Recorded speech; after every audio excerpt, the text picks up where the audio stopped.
pagmamahal sa bayan, dalhin mo sa libutan.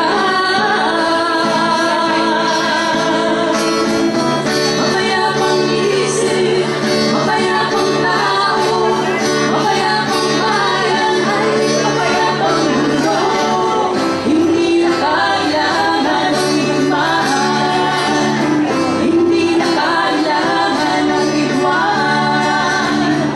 Pag-ibig lang ang kailangan.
Well, we would like to sing another song.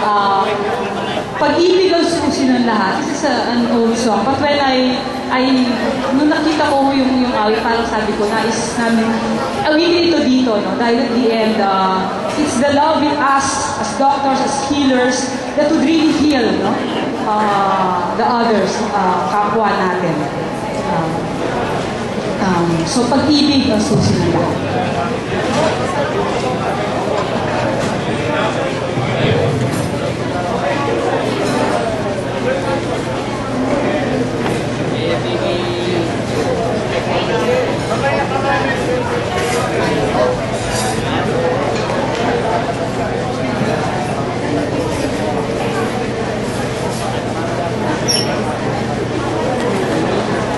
Wala yung technician.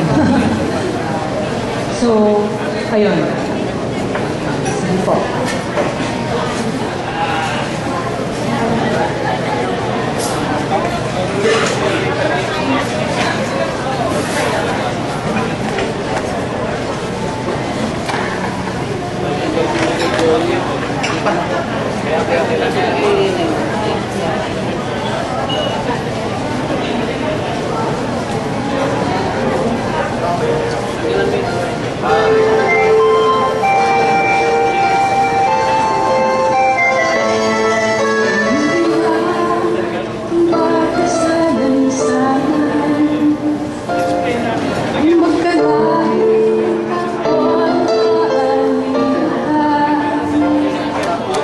Naghanap, nalagana, at may mga nagpapangka. Yang ganyan lang ba? May problema yun, oh. May problema. Abot dito? Kung abot dito, sakit. Sisino na ang nasisisi sa lahat ng mga nangyayari. Ang iyong mga pangako ay hindi mo na maitatago, lalo lang lumalala ang sugat natin. Kalibasa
Nakatingin din tayo, tayo'y tutugon at pinagsubukan ng buong tapang.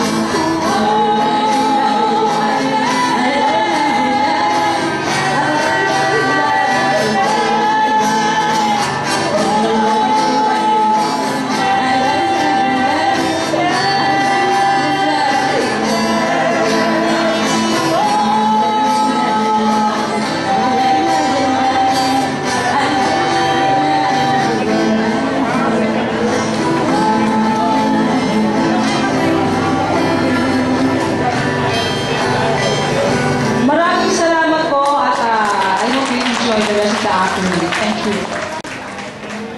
So, hinahamon niya po tayo na tayo ay magkaroon ng mahabang buhay at magandang quality ng buhay bilang mga manggagamot. Nanay? So, dahil wala pong nakadaig sa bet ni Nanay, Tita Emilu, dinodonate po ni Nanay Virginia ang 1,000 piso sa PSBJCI para maging part ng seed fund ng PSBJI.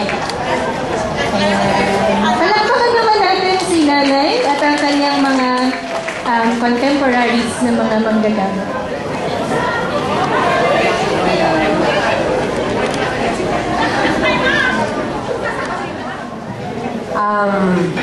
Teka muna, hindi na-mention kanina yung from Iloilo. Pwede bang tumayo yung taga Iloilo? Please. Iloilo. Yan, mga Iloilo. Laguna. Ayan. So again, magandang hapon sa inyo lahat and welcome po sa ating napakaganda activities. Ha? Alam niyo po ba, sa umpisa pa lang pagpasok ko kanina, naramdaman ko na init. Ha? Init ng ating gawain. Okay? Salamat nga pala doon sa kumanta. Ano yung team song natin? Dalhin ang pag-ibig saan? Sina'y nakinig sa awitin. Dalhin ang pag-ibig sa puso at sa buong bayan. Hindi lamang bayan, buong mundo po. Okay, to welcome sa ating pong next speaker. She's one of the child, isa sa 4 na anak na aseros. After na makarecover po ako sa heart problem, you know what? 1986, my doctor gave me 6 months to live, subject for bypass operation. Complication of gastric ulcer, kidney problem, enlarged liver, general neuralgia, up to paralysis po. No? Accidentally, my doctor died. Dr. Cynthia Montilano Navarro, a cardiologist specialist of PGH.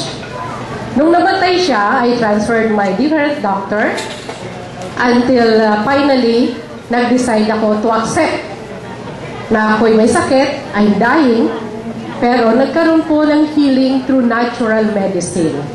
That's why the advocacy of my family is to educate people on what they eat, anong kakainin, paano kainin, at ano pa? Kasi ang sakit, isang pinanggalingan pagkain. Anong kakainin, paano kainin, at kailan kakainin. Tama ba yun? No? Kailan kakainin, paano kainin, at ano ang kakainin. So, Dr. Michelle Acero Palma is the CEO of Remnant Institute of Alternative Medicine, DOH Accredited Training Institute. Siya po yun. At ang pinaka-lab po niya, first lab niya ay gumawa po ng mga questionnaire sa DOH. Yan po yun. Isa siya sa gumawa ng mga module sa ating pong standard ng massage therapist sa DOH. And accredited training provider ng Agricultural Training Institute of the Philippines. Ano yon? Tinuturo niya ay organic food processing, yung organic food processing and herb utilization. Ito na yung gustong-gusto ng mga healer. Herb utilization. Paano gamitin yan? Paano yan iproseso ng tama? Depende po sa kondisyon ng katawan. Then, health and wellness provider. Siya po ay Medical Director ng Health and Gospel Ministry sa Region 6. Okay? Please welcome my daughter, Dr. Michelle Acero Palma.